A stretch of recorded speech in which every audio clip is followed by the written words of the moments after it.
स्वागत है आप सभी का बायजूस आईएएस में और उस साप्ताहिक सर्वेक्षण में अंतर्राष्ट्रीय घटनाक्रम के, जिसमें हम विश्लेषण करते हैं, आपके साथ साझा करते हैं महत्वपूर्ण मुद्दों का, महत्वपूर्ण व्यक्तियों का, महत्वपूर्ण घटनाओं का जो प्रभावित करती हैं हमारे राष्ट्र हित को, हमारी विदेश नीति को और मानव जाति के भविष्य को। ये सुनने में थोड़ा अटपटा लग सकता है कि मानव जाति के भविष्य वाली बात थोड़ी अति नाटकीय लगती है, मगर अभी निकट भविष्य में कुछ ऐसे राजनयिक संवाद होने वाले हैं, वार्ताएं होने वाली हैं जिनका तिथिक्रम तय है, जिनमें कॉन्फ्रेंस ऑफ पार्टीज़ 26वीं ग्लासगो में जो मौसम बदलाव पर केंद्रित है वो होने वाली है संपन्न, और लोग इस पर आंखें टिकाए बैठे हैं काफ़ी अरसे से, जब से पेरिस कॉन्फ्रेंस ऑफ पार्टीज़, जिसको कॉन्फ्रेंस शिखर सम्मेलन कहा जाता है पर्यावरण विषयक, पेरिस का 2015 वाला, तब से अब तक की जो प्रगति हुई है या नहीं हुई है उसका सिहावलोकन इस वक्त होना था। अब तक वैज्ञानिक इस बारे में एकमत हैं कि मौसम बदलाव जो है वो संकट बहुत वास्तविक है, मानव जाति का भविष्य उस पर टिका हुआ है, और ऐसा नहीं है कि जैसा पूर्व राष्ट्रपति अमेरिका के ट्रंप कहते थे ये झूठी फैंटेसी है, ये अमेरिका को कमज़ोर करने की साजिश है, ये इसका विज्ञान जो है वो एक तरह की फंतासी है। ये सारी बातें आज निरर्थक साबित हो चुकी हैं, जिनका हम विस्तार से चर्चा कभी पहले अलग अलग भी करते रहे हैं, और एक बार उनकी ओर ध्यान दिलाना फिर ज़रूरी है। मगर क्या अब तक ऐसा नहीं कुछ घटा है? यदि 6 वर्ष में नहीं हुआ है तो कहीं हम उस कगार तक अभी तो नहीं पहुंच गए हैं जहां से वापस लौटना बड़ा कठिन है और हम एक गर्त में फिसलने की ओर ही जा रहे हैं। ये एक टाइम बॉम्ब है, एक ऐसी घड़ी है जिसकी टिक टिक एक विस्फोट का संकेत दे रही है, और मनुष्य स्वभाव की कमज़ोरी ये है, खासकर अंतर्राष्ट्रीय संबंधों में, अंतर्राष्ट्रीय राजनीति में, कि हमें लगता है कि हम दशकों में, चौथाई शताब्दी में, आधी शताब्दी में या सदियों के बारे में नहीं सोचते हैं। हम अगले 5-10 वर्षों के बारे में बहुत मुश्किल से सोचते हैं। हमें लगता है कि मौसम बदलाव का जो संकट है वो हमारे जीवन काल में कुछ करने वाला है नहीं, और इस अवधि में मानव जाति कुछ न कुछ वैज्ञानिक समाधान इसका ढूंढ लेगी। वैज्ञानिक इस बारे में आश्वस्त नहीं है, उन्हें लगता है कि हम बहुत निकट पहुँच चुके हैं उस विस्फोटक बिंदु के जहाँ से वापस लौटना शायद अभी भी असंभव होता जा रहा है। इसका तो हम अध्ययन आपके साथ करेंगे इस बार, तो क्योंकि ग्लासगो का जो कॉन्फ्रेंस ऑफ पार्टीज़ वाला शिखर सम्मेलन है उस पर सब लोगों को ध्यान देने की ज़रूरत है। मगर जब हम शिखर सम्मेलन की बात करते हैं, अंग्रेजी में जिसे समिट कहते हैं, तो एक और बात हमारे सामने विचारनी है। जो शीत युद्ध के दौरान जब ये कोई सम्मेलन, शिखर सम्मेलन होता था, तो दोनों सोवियत और अमेरिकी शिखर चोटी के नेता आपस में मिलते थे और ऐसे मुद्दों को सुलझाने की कोशिश करते थे जो उनसे नीचे के स्तर पर राजनयिक, प्रधानमंत्री आदि नहीं कर सकते थे संपन्न, और इस तरह से वो एक विस्फोट को, सर्वनाशक विस्फोट को बचाने की, कम से कम टालने की कोशिश करते थे। वो परमाणविक नरसंहार हो, वो प्रक्षेपास्त्रों की होड़ हो, आदि आदि। तब से अब तक इतना अंतर हो चुका है कि शिखर सम्मेलन जब हम इसे कहते हैं तो वो असल में दो बड़े चोटी के नेताओं के बीच का सीधा संवाद नहीं होता है। वो ऐसा एक शिखर सम्मेलन होता है जो किसी तात्कालिक संकट के समाधान के लिए नहीं बुलाया गया हो, जिसको न बुलाना असंभव हो, मगर ये वो है कि कुछ ऐसी साझे की सार्वभौमिक समस्याएं हैं जिनको एक संयुक्त राजनयिक के द्वारा, उभय पक्षी राजनयिक के द्वारा नहीं बल्कि बहुपक्षीय राजनयिक के द्वारा सुलझाने का प्रयास विश्व के राजनयिक, विश्व के नेता करते रहे हैं। तो एक दृष्टिपात हम बदलते हुए चरित्र पर, स्वभाव पर शिखर सम्मेलनों को भी करेंगे, क्योंकि ये शिखर सम्मेलन जो ग्लासगो में होने जा रहा है मौसम बदलाव को लेकर, उसके साथ ही जुड़ा हम चर्चा करेंगे एक और शिखर सम्मेलन का जो जैविक विविधता के संकट को उजागर कर रहा है। हम चर्चा करेंगे एक आसियान के शिखर सम्मेलन की जिसमें कुछ हलचल हाल में हुई है। मगर हम दो काम इस कार्यक्रम में एक साथ करेंगे। हम मौसम बदलाव की राजनीति का सर्वेक्षण करेंगे, संभावनाओं और संकट का मूल्यांकन करेंगे, और शिखर सम्मेलनों के बहुपक्षीय राजनीति की बात भी करेंगे।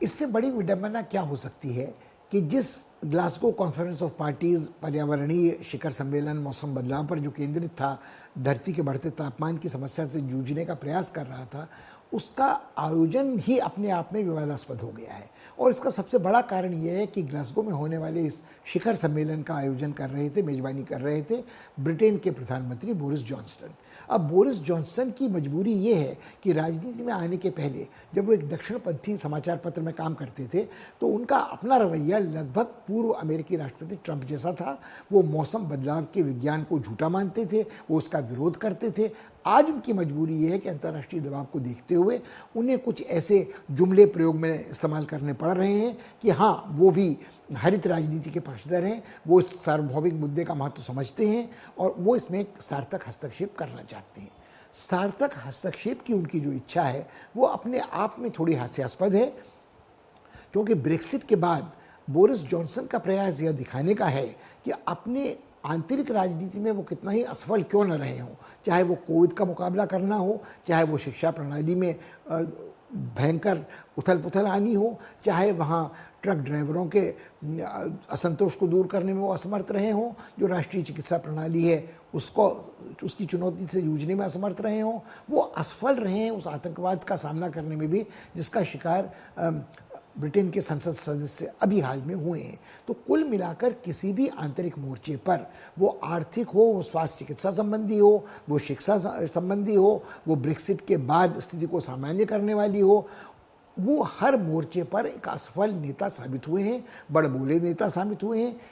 कुछ लोग उन्हें साफ साफ झूठ बोलने वाला नेता कहते हैं, संसद और महारानी के साथ छल करने वाला नेता कहते हैं। ये सारी बातें अपनी जगह पर है। तो बोरिस जॉनसन इस मौके का उपयोग इसलिए करना चाहते हैं कि यदि उनके नेतृत्व में या उनकी पहल में इस सम्मेलन में न सही पूरा कोई सार्थक समझौता, आधा अधूरा समझौता भी होता है जिसके आधार पर वो दावा कर सकें अतिरंजना के साथ कि पेरिस में जो काम रुका था उसको उन्होंने आगे बढ़ाया है, तो वो ये बात प्रमाणित कर सकेंगे कि ब्रिटेन आज भी एक अंतर्राष्ट्रीय महत्व की राजनीतिक हस्ती है, एक ऐसा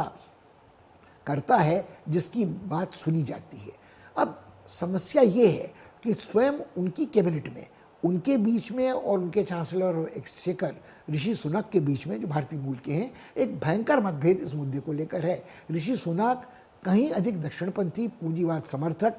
आर्थिक विकास की तेज दर को बरकरार रखने के लिए मौसम के संकट को, धरती के तपने के संकट को कुछ देर के लिए हाशिए पर रखना चाहते हैं। ये उनकी मजबूरी प्रधानमंत्री जैसी नहीं है, क्योंकि वो मुख्य मेजबान नहीं है। अब ये स्थिति ब्रिटेन की राजनीति की बड़ी रोचक है कि वहाँ प्रधानमंत्री के बाद सब अंधभक्त नहीं है कि प्रधानमंत्री ने कुछ कह दिया और सारे के सारे कैबिनेट मिनिस्टर उसी बात को तोता रटंत की तरह दोहराने लगेंगे। वहाँ लोगों की अपनी महत्वाकांक्षाएं होती हैं, वो खुद को प्रधानमंत्री पद का उम्मीदवार समझते हैं, वो अपनी वैचारिक मतभेद को जो प्रधानमंत्री के साथ है उनकी कैबिनेट में रहते हुए, एक ही पार्टी के सदस्य होते हुए भी मुखर करते रहते हैं। तो ये समस्या बोरिस जॉनसन की आज भी है। और बोरिस जॉनसन के ऊपर एक और बड़ा आरोप लगाया जा रहा है, वो ये है कि वो अंतर्राष्ट्रीय राजनीति के मामले में नौसिखिए हैं। वो भले ही बड़बोले हैं, ट्रंप की तरह अपने को दिखाना चाहते हैं कि मैं सब कुछ सौदे पटा सकता हूँ, मगर वास्तव में सौदे खटाई में डालने में वो माहिर हैं, जैसा ब्रेक्सिट से स्पष्ट पता चल रहा है। नॉर्दर्न आयरलैंड का बैकस्टॉप आज तक नहीं सुलभ हो पाया है और अब तक ये स्थिति एक संकटपूर्ण बची है कि फ्रांस के साथ मछलियों को पकड़ने के बारे में उनके संबंध कैसे रहेंगे, ट्रक ड्राइवर्स की समस्या का समाधान कैसे होगा, और यदि यही संकट बना रहा तो इस साल कितना नीरस, दुखद, विषाद भरा क्रिसमस होगा, नए साल की शुरुआत कितनी पाले वाली ठंड के साथ होगी। ये सारी बातें अपनी जगह पर बिल्कुल बरकरार हैं। मगर जिन लोगों को उन्होंने काम सौंपा था इस सम्मेलन को आयोजित करने का, उनमें आलोक वर्मा नाम के कनिष्ठ मंत्री उनके परिषद के हैं, जिनको कोई ख़ास अनुभव इस समाज समस्याओं का है नहीं। और ब्रिटेन पर यह आरोप भी लगाया जाता है कि ब्रिटेन ने जो कटौती की है विकासशील देशों को दिए जाने वाली अपनी सहायता में, वित्तीय सहायता में, तकनीकी सहायता में, उसके बाद किस मुँह से वो दूसरों को किफ़ायतसारी का संदेश पढ़ा सकते हैं, पाठ पढ़ा सकते हैं, किस तरह वो खुद जब अपने ईंधन उस ईंधन का उपयोग नहीं कटौती कर रहे हैं जो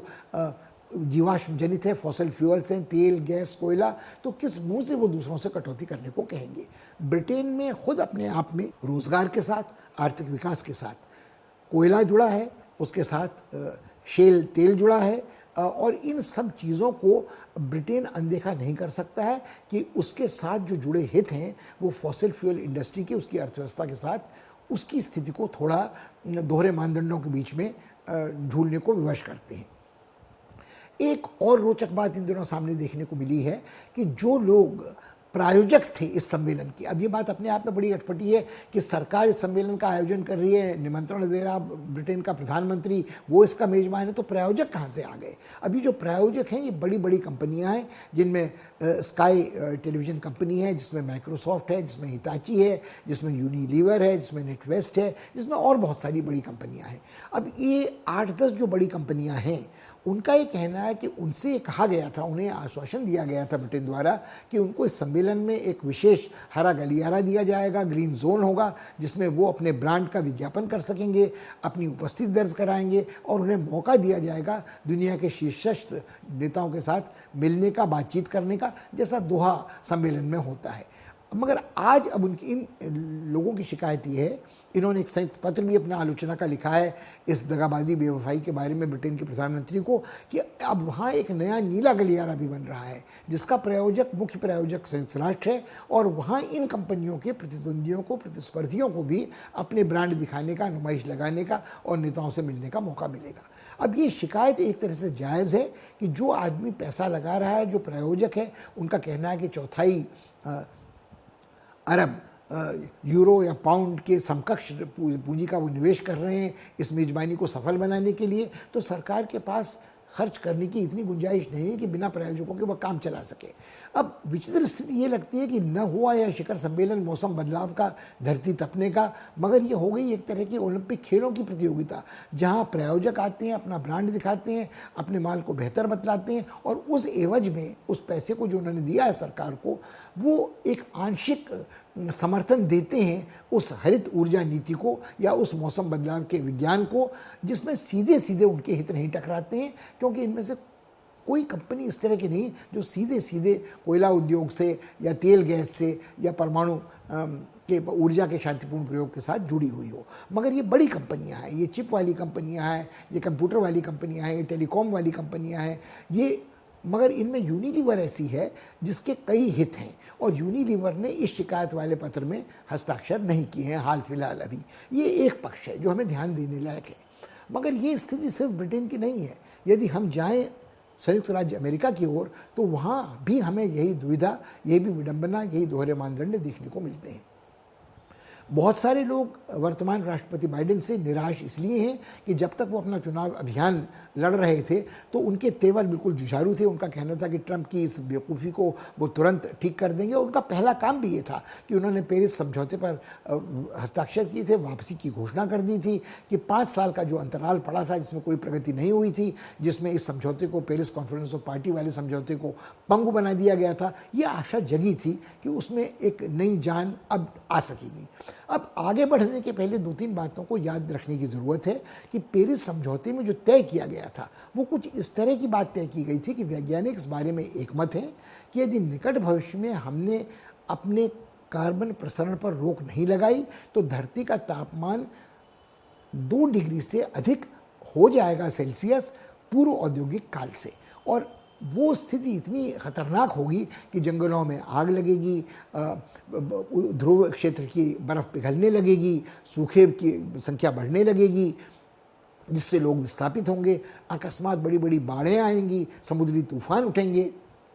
और जैविक विविधता का विनाश होगा। ये सारी बातें आज हमको देखने को मिल रही हैं। यदि आप देखें तो हाल ही में मानसून की समाप्ति के बाद केरल में इतनी भयंकर बारिश हुई है कि भूस्खलन में 25-30 लोग मारे गए हैं, बाढ़ आई है और धन जन की बहुत क्षति हुई है। ये सिर्फ केरल का प्रश्न नहीं है। यदि आप चीन की तरफ जाएं तो वहाँ भी आपको सांची प्रांत में जहाँ कोयले की खानें हैं, कोयले की खानों में पानी भर गया है, सड़कों में पानी आने लग गया है, मेट्रो में जो भूमिगत मेट्रो थी उनमें लोगों ने जान गंवाई है, सैकड़ों लोगों की जान जा चुकी है, बड़े बड़े बांधों के स्थायित्व पर सवालिया निशान लग रहे हैं। अब तक कोई ऐसी व्यापक प्रलंकारी घटना चीन में नहीं हुई है, मगर जितनी घटनाएं हुई हैं उन्होंने ये संकेत स्पष्ट दे दिए हैं कि न तो चीन निरापद है, न ऑस्ट्रेलिया निरापद है, न स्वयं अमेरिका निरापद है। चाहे वो वर्षा वनों की आग अमेजोन क्षेत्र में हो, कैलिफोर्निया में हो, ऑस्ट्रेलिया में हो, वातावरण का प्रदूषण पर्यावरण का बीजिंग में हो या किसी और बड़े शहर में हो, तो हर किसी को उस पर नियंत्रण पाने की ज़रूरत है,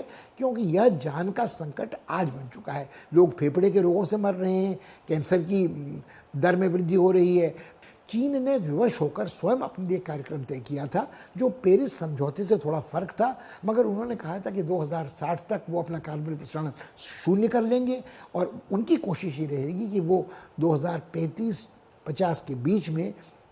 भयंकर कटौती अपने कार्बन प्रसारण में कर लेंगे। मगर कोविड के बाद जो आर्थिक विकास की दर को झटका लगा है सारी दुनिया भर में, उससे चीन अछूता नहीं रहा है। भले ही चीन की आर्थिक विकास दर आज भी पॉजिटिव है और छोटी शायद उसकी बढ़त की दर है, मगर वो ऋणात्मक दर नहीं है, वो मंदी की चपेट में उस तरह नहीं जैसे दुनिया के और देश। मगर चीन की आर्थिक दर मंद होने का प्रभाव दुनिया के और देशों पर अनिवार्यतः पड़ना है। अब चीन पर आर्थिक निषेध लगाए गए हों, उसके संग वाणिज्य युद्ध की जो घोषणा की थी ट्रंप ने, उससे पूरी तरह अब तक बाहर निकलकर बाइडेन भी नहीं आ सके हैं। मगर जो लोगों को निराशा है कि वो बाइडेन की कथनी और करनी में बड़ा अंतर है, तो हज़ारों की तादाद में जो उग्र मौसम बदलाव से चिंतित लोग हैं, स्वयंसेवी संगठन हैं, गैर सरकारी संगठन हैं, उन्होंने प्रदर्शन करने शुरू कर दिए हैं व्हाइट हाउस के बाहर। और ये एक चिंता का विषय ग्लासगो में बोरिस जॉनसन के लिए भी है। उन्हें लगता है यदि इसी तरह के प्रदर्शन अराजक तत्वों ने जो अतीत में हो चुके हैं उन्होंने ग्लासगो में किए, तो सुरक्षा की एक बड़ी समस्या उनके लिए हो जाएगी। और स्थानीय लोग पहले ही परेशान हैं उन सुरक्षा के इंतज़ामों से, जहाँ बड़े बड़े नेताओं के आने के कारण एक तरह की घेराबंदी हो जाती है। मगर अभी चिंता का विषय ये है, अभी लोगों को इस बारे में कोई आश्वस्त नहीं है कि शी जिनपिंग वहाँ जाएंगे कि नहीं जाएंगे, वहाँ बाइडेन स्वयं पहुँचेंगे कि नहीं पहुँचेंगे, और तो और भारत के प्रधानमंत्री भी वहाँ साक्षात प्रकट होंगे कि नहीं प्रकट होंगे। और सब लोग पहेलियाँ बुझा रहे हैं कि रूस के राष्ट्रपति पुतिन क्या करेंगे। यदि हम इन सब चीज़ों को देखें, ध्यान में रखें, तो हमें लगता है कि इस सम्मेलन के संपन्न होने के पहले ही इसके बारे में बहुत बड़े सवालिया निशान लग गए हैं। और उसका एक बड़ा कारण अमेरिका में स्वयं इस बारे में भयंकर मतभेद है। अमेरिका की सीनेट में डेमोक्रेटिक पार्टी को स्पष्ट बहुमत नहीं प्राप्त है, बिल्कुल कांटे की लड़ाई है, 50-50 सीटें हैं और वो निर्णायक मत डालने के लिए सदन के अध्यक्ष के मत की ज़रूरत पड़ती है। और एक दिक्कत और है कि डेमोक्रेटिक पार्टी में कुछ ऐसे दक्षिणपंथी रुझान के सेनेटर मैचिन जैसे मिनेसोटा के सेनेटर हैं जिन्होंने बड़े पैमाने में दान ग्रहण किया है पेट्रोल गैस बनाने वाली कंपनियों से। वो अपने राज्य में उनका राजनीतिक वर्चस्व जो है वो इस दान पर ही जुड़ा है, इस अंशदान पर ही जुड़ा है जो उन्हें इस इंडस्ट्री से, इस लॉबी से मिलता है। अब अमेरिका में भी समस्या ये है कि जो सांसद होते हैं, जो सीनेटर खास करके होते हैं, वो काफ़ी आत्मनिर्भर होते हैं। वो अपनी पार्टी के व्हिप के आदेश को मानने के लिए मजबूर नहीं होते हैं। उनकी व्यक्तिगत महत्वाकांक्षाएं होती हैं राष्ट्रपति पद की या अपने राज्य में गवर्नर से, तो वो अपने को अधिक महत्वपूर्ण समझते ही हैं। मगर और निर्णायक भूमिका निभाने के लिए तो ऐसा नहीं कि बाइडेन जो कहेंगे उसके अनुसार ये सब लोग आचरण करेंगे। एक दो सेनेटर तो स्पष्ट रूप से सामने आए हैं, मगर बाइडेन की चिंता ये भी है कि यदि इस मामले में मतदान होता है तो उन्हीं की पार्टी के अनेक सेनेटर कंजर्वेटिव रिपब्लिकन पार्टी के सेनेटर्स के साथ मतदान कर सकते हैं और उनका वो महत्वाकांक्षी अमेरिका के आर्थिक विकास के लिए जो उन्होंने परियोजना बनाई है वो खटाई में पड़ जाएगी, जिसमें वो करीब $3 खरब की प्रस्तावना कर रहे थे, जिसके बारे में आपत्ति उनकी पार्टी के लोगों ने ही इस खर्चीले कार्यक्रम पर लगाई थी। यदि ऐसा होता है तो बाइडेन को ये स्वीकार करना पड़ेगा कि वो अपने क्लाइमेट चेंज वाले जो उनका एजेंडा है, जो मुद्दा है, उसमें थोड़ी रियायत करेंगे अपने कुछ इन दक्षिणपंथी सीनेटर्स को खुश करने के लिए और कुछ राहत पहुंचाने के लिए उन आक्रामक तेवर वाले स्वयंसेवी गैर सरकारी संगठनों को जो क्लाइमेट चेंज की राजनीति कर रहे हैं। तो कहीं ना कहीं उनकी ये समस्या एक नाजुक संतुलन बनाने की बनी चली आ रही है। और ये भी हम लोग नहीं भूल सकते हैं कि अमेरिका स्वयं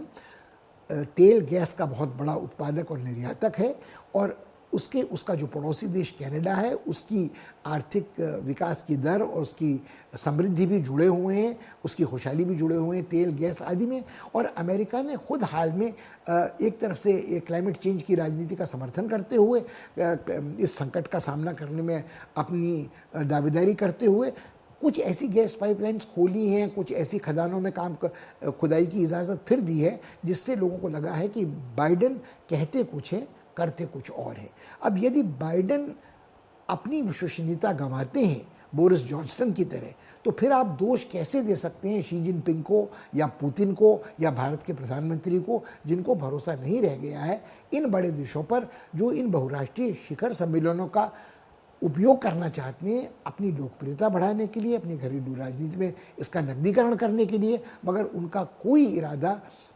मौसम बदलाव की, धरती तपने की राजनीति का सार्थक समाधान ढूंढने की नहीं है। आज तक इस बारे में अब कोई शक नहीं रह गया है कि विज्ञान अपनी जगह पर अटल है।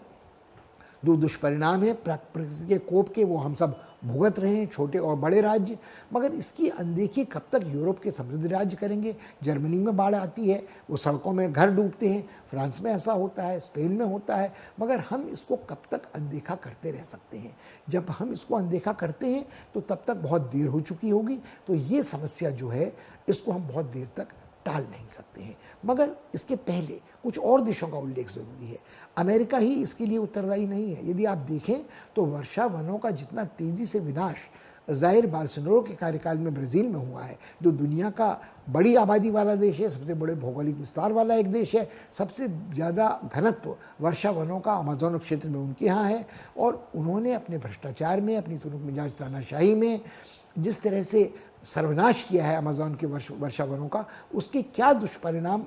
पड़ेंगे आने वाले भविष्य में, ये तो कहने की बात है। आज जो देखने को मिल रहा है वो हज़ारों हेक्टेयर भूमि तबाह होती है।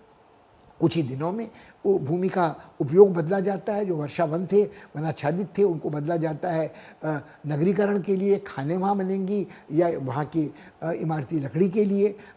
और वहाँ की जो आदिवासियों की जीवन शैली थी वो तो नष्ट हो ही रही है। जब तक ट्रंप के शासन, भूतपूर्व राष्ट्रपति ट्रंप के शासनकाल में बोल्सोनारो एक सामरिक महत्व के साझीदार थे, तब तक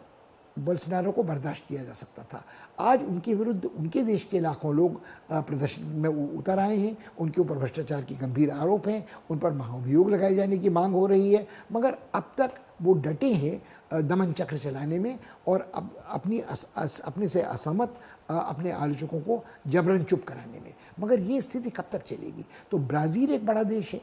अमेरिका बहुत बड़ा देश है, कनाडा बहुत बड़ा देश है, चीन बहुत बड़ा देश है, रूस बहुत बड़ा देश है, और अमेरिका का जो एक पक्षधर सऊदी अरब है, उसकी समृद्धि और खुशहाली जुड़ी हुई है तेल गैस आदि पर। ईरान जो चाहता है मुकाबला करना, अपना वर्चस्व बढ़ाना, उसके लिए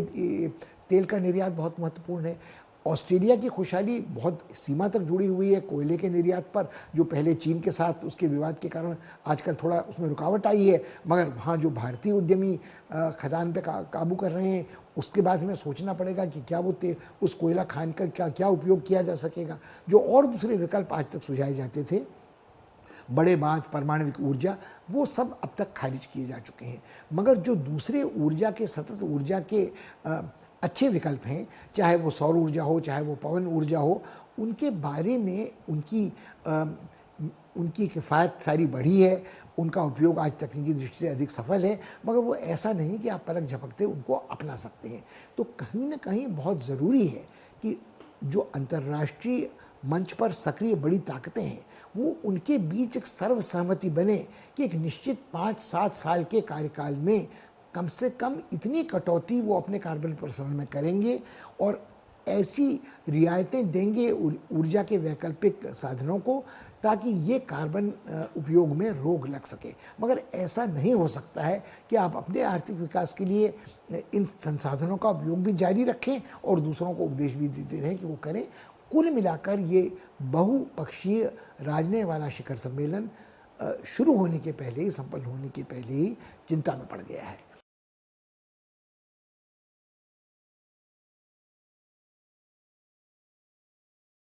इसके साथ जुड़ी एक और बात है जब हम मौसम बदलाव की बात करते हैं, धरती के तपने की बात करते हैं, तो हम जैव विविधता के नष्ट होने की बात भी करते हैं। अभी हमने इसका चर्चा किया अमेज़न के वर्षा वनों के बारे में। ग्लासगो वाले इस शिखर सम्मेलन कॉन्फ्रेंस ऑफ पार्टी 26वें के ठीक बाद ही चीन में कुनमिंग में जैव विविधता वाले एक सम्मेलन का आयोजन किया जा रहा है। अब ये दोनों चीज़ें आपस में जुड़ी भी हैं, मगर लोगों को लगता है कि जैव विविधता तो और भी दूर की चीज़ है। ये एक बहुत ही तकनीकी वैज्ञानिक महत्व का प्रश्न है कि लोगों ने कितने जैविक प्रयोग किए हैं, किस तरह की वनस्पतियों का उत्पादन किया गया है जो बायोजेनेटिकली मॉडिफाइड जैविक पौधे उपजे हैं, ये फसलें हैं, या ऐसे कौन से जीवन के प्रकार हैं जो लोगों ने बायोजेनेटिकली लाइफ फॉर्म्स मॉडिफाई किए हैं। जब हाल में कोविड का विस्फोट हुआ था तो कुछ लोगों को लगा था कि इसके कारण में भी कहीं ना कहीं मौसम बदलाव और जैव विविधता का अंतर संबंध है। क्यों, कैसे एक वायरस एक प्रजाति को छोड़कर दूसरी प्रजाति पर पहुंचता है जो अब तक नहीं जाता था, कैसे वो अपने को रूपांतरित करता है। इसके लिए क्या कहीं मौसम तपना तो, धरती का तपना तो जिम्मेदार नहीं, कहीं जैव विविधता का नष्ट होना तो जिम्मेदार नहीं। आज भले ही हम अभी इस निष्कर्ष पर नहीं पहुंचे हैं कि कोविड का वायरस प्रयोगशाला से निकला था, दुर्घटनावश निकला था, या जैव विविधता के नष्ट होने के कारण उपजा था, मगर ये सारे सवाल एक दूसरे में गूंथे हैं। चीन की स्थिति आज अंतर्राष्ट्रीय समाज में एक अस्पृश्य राष्ट्र की है। लोगों को शक है कि वो आक्रामक विस्तारवाद के जरिए अपनी भूमि का विस्तार कर रहा है, वो अपनी विचारधारा को सारी दुनिया में फैलाना चाहता है। जो राज्य समर्थित पूंजीवाद है, जिससे वो पश्चिमी पूंजीवाद को विस्थापित करना चाहता है, उसने ही वायरस का एक जैविक आयुध के रूप में प्रयोग किया है। और चीन सोचता है कि उसके खिलाफ जो घेराबंदी पश्चिम के राज्यों ने की है वो एक नाजायज़ प्रतिस्पर्धा है। वो उसके ऊपर आरोप लगाते हैं तरह तरह के, जबकि खुद उनका आचरण इसी तरह का होता है। वो दोहरे मानदंडों के अनुसार चलते हैं, वो अपने लिए दूसरों के लिए नियमबद्ध अंतर्राष्ट्रीय कानून की बात करते हैं जब स्वयं उसके अनुसार आचरण नहीं करते हैं। अब दोनों पक्षों के बीच में इस वक्त कोई फैसला सुनाने की स्थिति न हमारी है, न ये उसका अवकाश है। मगर सोचने की बात यह है कि जो लोग चीन में आने वाले ओलंपिक तक का बहिष्कार करने की सोच रहे हैं, वो अभी इतनी जल्दी चीन में क्या कुनमिंग में होने वाली जैव विविधता वाले शिखर सम्मेलन में भाग लेंगे? क्या वहाँ कोई बहुपक्षीय सहमति, सर्वसहमति बन सकेगी? और यदि आप देखें तो वैसे भी जैव विविधता के मामले में जो समझौता अंतर्राष्ट्रीय हुआ था वो 1990 के जो दशक में हुआ था, उसके बाद कोई खास प्रगति नहीं हो पाई है। इसे बहुत ही तकनीकी वैज्ञानिक विषय समझा जाता रहा है, और इसके बारे में भी वही स्थिति है कि वैज्ञानिकों में दो धड़े बटे हुए हैं और स्पष्ट मत अभी कोई बनाने की स्थिति में नहीं है। तो हम लोगों को इस विषय का अध्ययन करते वक्त दो तीन बातें नहीं भूलनी चाहिए। हमको ये स्वीकार करना होगा कि मौसम बदलाव की, धरती तपने की जो बात है वो वास्तविक संकट है। वो ऐसा संकट नहीं जो कई दशक बाद प्रकट होने वाला है। इसके दुष्परिणाम सामने आ रहे हैं और हम ये सोचकर अपने को आश्वस्त नहीं कर सकते हैं कि हम अचानक किसी भयंकर, प्रलयंकारी, विनाशकारी घटना के शिकार नहीं होंगे आने वाले दशक में, या शायद उसके भी पहले। और इसलिए इस संकट को हम अंतर्राष्ट्रीय आतंकवाद के संकट से कम महत्वपूर्ण नहीं समझ सकते हैं, न हम इसको सीमा पर संकट से कम संवेदनशील समझ सकते हैं, न हम इसको किसी ऐसे दूसरे व्यापार युद्ध के संकट से कम महत्वपूर्ण समझ सकते हैं जिस पर हमारा आर्थिक विकास आज जुड़ा हो। इसे कोरोना वायरस से लड़ने से कमतर प्राथमिक देना मूर्खता होगी। ये बात आज स्पष्ट हो चुकी है। अब समय आ गया है दृष्टिपात करने का शिखर सम्मेलनों के राजनय पर, इस शब्द के उपयोग और दुरुपयोग पर। हमने चर्चा किया अब तक के संवाद में मौसम बदलाव और धरती के तपने से जुड़े उस शिखर सम्मेलन के बारे में जो ग्लासगो में आयोजित हो रहा है। हमने संक्षेप में ही सही दृष्टिपात किया जैव विविधता परक उस शिखर सम्मेलन में जिसका आयोजन कुनमिंग में किया जा रहा है। अब हमने इन समस्याओं पर दृष्टिपात भी किया कि आंतरिक राजनीति में जो प्राथमिकताएं हैं बड़े देशों की, उनके कारण किस हद तक प्रभावित होता है सार्वभौमिक मुद्दों का राजनय। कथनी और करनी में बड़े नेताओं के कितना अंतर होता है। समय बीतने के साथ हर देश के लिए, उसके नेता के लिए प्राथमिकता बदल जाती है। और यदि कोविड के बाद आर्थिक विकास की प्राथमिकता सबसे बड़ी है, यदि अफगानिस्तान के घटनाक्रम के बाद इस्लामी आतंकवाद और ISIS की प्राथमिकता सबसे बड़ी है, और यदि अभी कोविड के संकट से हम पूरी तरह से विश्व मुक्त नहीं हुआ है, तो चाहे वो महामारी से संघर्ष हो, मौसम बदलाव की राजनीति हो, अंतर्राष्ट्रीय आतंकवाद हो, ये सारी प्राथमिकताएं इस तरह से गड्ढमड्ढ हो जाती हैं कि इनके बारे में तर्कसंगत निर्णय लेना किसी भी देश के लिए कठिन हो जाता है। और हम लोग इस बात को जब सार्वभौमिक मुद्दों की बात करते हैं तो हम ये मानकर एक नादानी वाले निष्कर्ष तक पहुंचते हैं कि सार्वभौमिक मुद्दों के क्षेत्र में भी सबके राष्ट्रीय हित और साझे के हित एक जैसे हैं। इसमें भी क्षेत्रीय अंतर है, इसमें भी नस्लवादी अंतर है, इसमें भी श्वेत अश्वेत का अंतर है, इसमें भी उत्तरी गोलार्ध और दक्षिणी गोलार्ध का अंतर है, अमीरों और गरीबों का अंतर है। इस बात को थोड़ी देर के लिए दरकिनार कीजिए और एक और शिखर सम्मेलन का चर्चा हम आपके साथ करना चाहते हैं, वो है आसियान का शिखर सम्मेलन।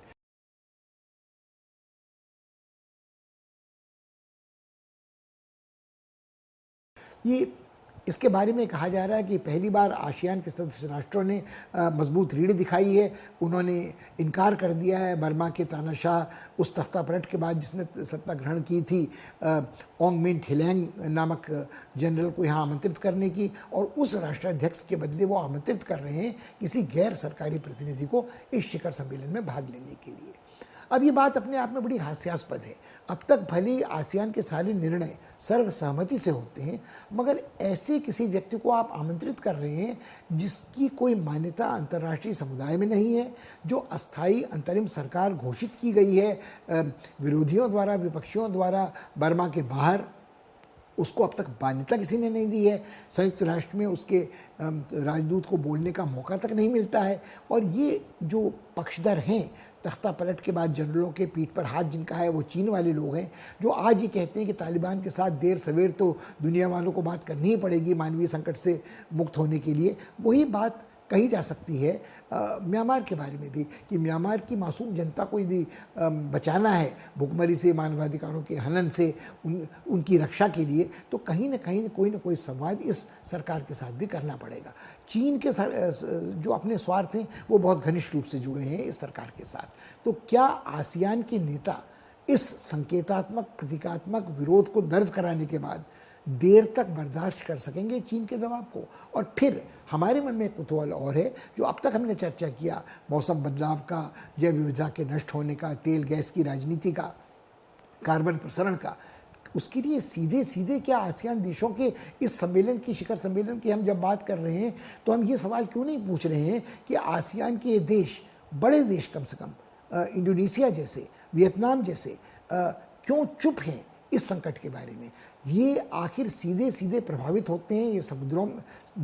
हिंद महासागर के समुद्री क्षेत्र में स्थित हैं और इनके डूबने का खतरा मौसम बदलाव के साथ है। इंडोनेशिया का अधिकार है उस बड़े भूभाग पे, उत्तरी कालिमांतान के जो बोर्नियो कहलाता है, जहाँ वर्षा वन है, अमेज़ोन के बाद शायद सबसे बड़ी संख्या में वहाँ वर्षा वन है, जैव विविधता वहाँ है जहाँ अन्वेषण नहीं हुआ है। इंडोनेशिया स्वयं एक तेल उत्पादक और निर्यातक देश है, मलेशिया तेल उत्पादक और निर्यातक देश है, ब्रुनेई तेल उत्पादक और निर्यातक देश है, वियतनाम और फिलीपींस के पास भी अपने अपने तेल संसाधन हैं, और समुद्र तटवर्ती और समुद्र तल में स्थित तेल और जीवाश्म ईंधनों को लेकर उनका संघर्ष चीन के साथ चला आ रहा है, वो फिलीपींस द्वीप समूह हो, वो स्पार्टली द्वीप समूह हो। तो कुल मिलाकर ये देश अपने आप में मौसम बदलाव की राजनीति, धरती तपने की राजनीति, वर्षा वनों के नष्ट होने से, जैव विविधता के नष्ट होने से जुड़े हुए हैं और उनकी भू राजनीतिक स्थिति महत्वपूर्ण है। तो मुझे लगता है कि ये सवाल भी पूछना ज़रूरी है कि क्या हम एक शिखर सम्मेलन में जो राजनीति हो रहा है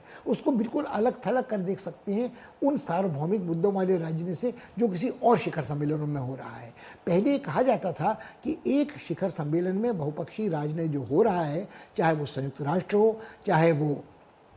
G20 हो, चाहे वो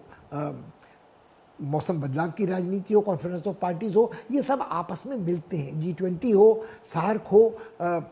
ये सारे एक जगह जो सहमति बनती है उसका उपयोग दूसरी जगह होता है अपने राजनीतिक हितों की पुष्टि के लिए। लगता है कि अब ये संभावना नष्ट हो रही है। लोगों ने राजनीतिक कौशल भी गंवा दिया है बहुराष्ट्रीय राजनीति का, और चर्चा ज़्यादा होता है, प्रचार ज़्यादा होता है, फ़ोटो खिंचवाने में लोगों की रुचि ज़्यादा रहती है और नारे और जुमले फेंके जाते हैं, मगर कुल मिलाकर इनसे संकट का समाधान होने वाला नहीं।